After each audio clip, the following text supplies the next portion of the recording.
Activists all over the world are believed to be fighting for the fundamental human right of its citizens against abuse by government, individual, or group of persons. But in a situation where people now embrace activism as a source of income and survival calls for concern. In this report, our correspondent Dele Fason takes a look at activism in Nigeria, its challenges and the role of government. The report.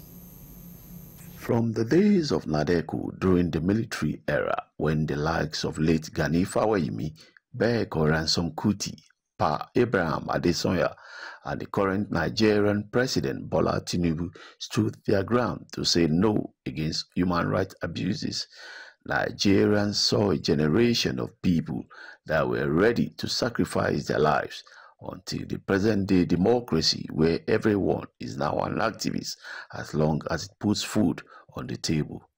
Speaking on activism in Nigeria, some legal practitioners, political analysts and rights activists expressed their views on the present state of activism. Activism in Nigeria is getting to a stage where we are no longer sure of where we will be tomorrow. Of course, the society now sees some activists as being commercial activists. But I can say it for free here that there are some genuine activists out there. People have the passion. They have the passion to fight for justice, to fight for the betterment of the lives of the masses. I wouldn't think that activism is completely ruled out in our system, only that the tempo has gone down. And the reasons why the tempo has gone down is because today the social media space has been messed up with a lot of youth who call themselves content creators. And these persons are not really speaking to the issues in the society. They are more or less concerned with making money from TikTok and some other social media. Activists in Nigeria can no longer bite because of government patronage. There is what we call the divide and rule tactics. This is a tactic that the government has used to infiltrate the ranks of human rights activists across the country.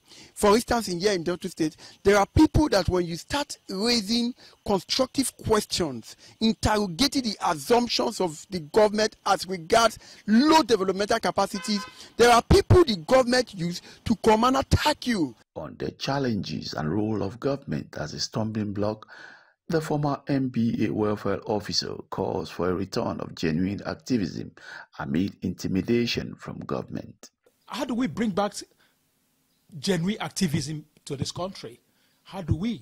Unfortunately, I don't know. It's going to be a Herculean task. Why am I saying so? It's because the economic situation of the average Nigerian is really terrible. Hunger is pursuing everybody to go and meet government, seek for government patronage.